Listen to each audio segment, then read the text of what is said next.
Welcome back to Fire Force Anime Review, episode number 6. This one being the 10th episode of the series, The Promise. And unlike the last few episodes, whenever they stop at a particular point in time, adapting chapters, this one adapts 3 full chapters. Though they do something quite weird with the ending of chapter 34, where they move the ending of the chapter to the ending of the episode. Now, that's only a moving, but this whole scene is pretty much presented exactly the way it is in the manga. Now, the episode opens with having a hilarious thing with the captain of Squad 8 opening up his locker door and a bunch of stuff falling, completely original. And of course, you have Shira getting a lunch from the captain of Squad 5. Great to see her. And of course, they go and basically put on suits. Now, when they go visit the palace where the Emperor lives, the Emperor of the Toka Empire, the car is actually different. On the exterior, it looks like they're driving the Matchbox. I have no idea why they changed this for. It's particularly very weird. But in the interior, it's like the way it's presented in the manga, basically the same type of vehicle. But on the exterior, it looks like the freaking Matchbox. It's an odd they made this change, but they also cut some small little bits. They look like they kept pretty much a lot of this stuff here, like with a tour, and they show up all the captains of all the squads. Though the thing is, prior to this episode, the only captains that have been introduced is 8, 5, and 1. These 3 are the only ones that were introduced.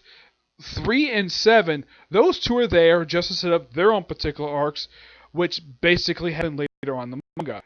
Yeah, when they fight off against Squad 3, that is not until the Vulcan's Workshop arc. The whole thing with Squad 7 happens a little bit later. Yep. Now, they're just there, basically, just to introduce all of them.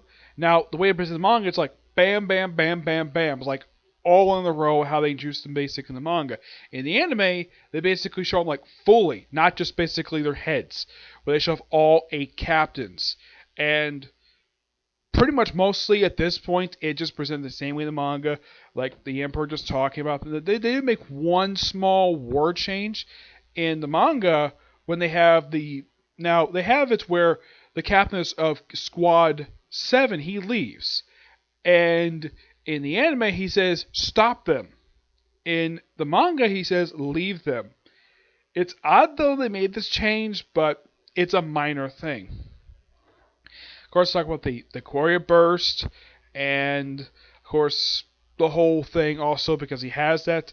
Like, the Captain of Squad 3 really wants him, but the Captain of Squad 5 explains to Captain of Squad 8 that he wants to use for experiments, which Shira says, no, I don't need protection from Squad 3, I'm fine in Squad 8. Perfectly fine. And then when they go back to the headquarters, now, there is a couple changes here. When they go back to headquarters, I thought this was particularly very weird. Like, they have the captain, they have Obi and Tamaki, who's actually gone with them to the headquarters. Yeah, for some reason, I'm not sure why the anime did this for. It looks like, though, they removed their faces. It's like, what the heck is, you can hear them talking. But for some reason, now, the change they make here, this is a really big change. The whole dialogue is exactly the same as presented in the manga. No change here, is like they're back, but you don't see their faces for some reason. You see, like, it's almost like they're acting like they're freaking question, like, what the heck, it must be an animation error, and then finally they show their proper faces, and then they cut to Shira. Now, Shira, the whole scene is presented exactly the same as it was presented in the manga. Word for word, no change here. The only change they make here is the setting. In the manga, it looks like he runs into the Joker. Yes, he runs into the Joker here. And in the manga, he met him in some random alley. In the episode itself, he met him inside one of the airports. Fact, this is a completely original, like, the scene is presented exactly the same, but the background is completely different. This change I don't mind because it looks very good. Now the whole background is anime original because, like I said, it's completely different. It's like some kind of metal works, like a random alley. It looks kind of awkward to have this conversation. In the episode, it's like he's standing like this big like glass window looking at the inner works of this particular power plant, which powers the whole empire. But the whole scene isn't exactly the same.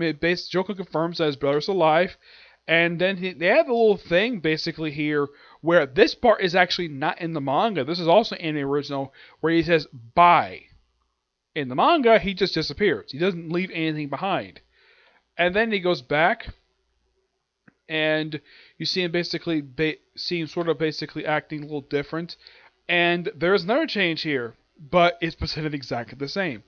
Yeah, Tamaki and Moki decided to go make dinner while they're. Now the whole thing here is that everybody is ordered to basically look through all the fire reports, see anything about the evangelist, because they were ordered by the emperor of the Tokyo Empire, have all the captains work together so they can track down the evangelist. Though here's the thing, the anime calls him the evangelist. In the manga, they refer to him as the preacher. It's a minor thing, but I don't think anybody will bigly complain if they change the name in the dub. I'm sure in the sub they probably call him the preacher, but I think the reason why they call him the evangelist is because it probably sounds a little more American because it's dubbed by an American studio, Funimation. So they look at reports. At one point, it looks like Arthur's going to die, and then, of course you have Tamaki puts on an apron, but she puts on completely naked. Yeah, though there is a word change here. Yes, where Lieutenant tells Moki, take Tamaki put her clothes back on. In the manga, it says take her back to work. And of course, you have Lieutenant and Shira go make dinner. Wonderful scene, and I gotta praise the anime for presenting the scene really well. The fact that just two guys just have a conversation, making dinner. Nothing wrong with this at all. You have Shira peeling onions. Surprisingly, he's not crying because here's the thing: if you peel onions, there were tears going down your face. I personally have never peeled onions, but that is entirely true.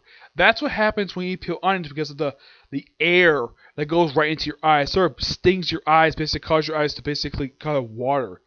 In the anime, they don't show that at all. Of course, they also show it where Lieutenant basically he's cutting up a carrot. He has his fingers like this in a fist, so he doesn't cut his fingers while he's chopping. He does this for the carrots and the onions. And of course, Shira basically tells him that he loves it there in Squad 8, and he does trust the Lieutenant and the Captain, which of course they do appreciate that. And then they have their dinner, which is also from the manga as well. And of course, this little portion actually is not from the manga. I think it's maybe from. Basically apparently off screen. He explains what is wrong with him, like the fact he finds out his brother might be alive, he might be with the evangelist, and they go search him later.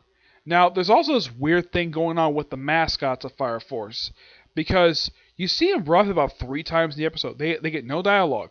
The first time you see them, it looks like they're hanging on a clothesline for some reason. This, of course, is never explained in the episode. They don't do anything, and then next time you see them, they're just eating some food on the rooftop. Yes, as for how they got down, no idea, because the way they present the manga, the 3 mascots just standing there on a blank background. In the anime, they're on the Squad 8 headquarters rooftop. Yeah. There's also some minor thing with the Captain Squad 3 kind of a conversation with Hijron. I keep forgetting the woman's name. The one who's the Captain of Squad 5. Yeah. That conversation, like, I thought you had connection. I thought you were affiliated with Hunter Industries. It's like, screw you. That's basically, yeah. She basically does want nothing to do with this guy at all. She doesn't like him very much, so tells him to screw off. Not in those words per se, but that's pretty much what she's telling him. And of course, I love her thing where she's when she prepared Shira's lunch, and she basically is acting whole lovey-dovey. I also love it in the episode where she basically has it where she's pouring her fire flowers to Moki and Iris, this is also anime original, but it's great. And I think it was Arthur who was telling Lieutenant basically, shouldn't they not play with fire in the firehouse? Lieutenant's like, I don't care. I think for some reason he doesn't like when Moki plays with it. I think the reason why he allows the captain goes, well, they're not part of the squad, so he has basically no authority over her, which is true. And I like the fact it looks like though that Iris likes to blush at, well. Also, this is funny a little bit with Tamaki and Shira. This is at the beginning of the episode where somehow Tamaki's skirt gets undone, and then she somehow kicks Shira in the face, and then later on they get into a big comedy fight. It's so hilarious, and the Captain Squad 8, so Squad 5 does not bring this up at all, despite the fact this is Tamaki is fighting the man she's in love with, which the only people who know this is Shira and Iris. They're the only two people who know that she's in love with Shira. It's implied the captain might know, but I don't think he really cares. This overall was a really good episode. I do appreciate some of the changes they made to this.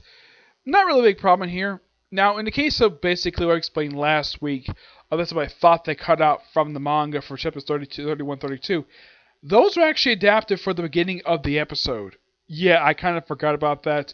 And I just realized, though, that today, that I thought that they actually skipped over those particular two portions of those two chapters. But no, they actually did adapt those for the beginning of the episode.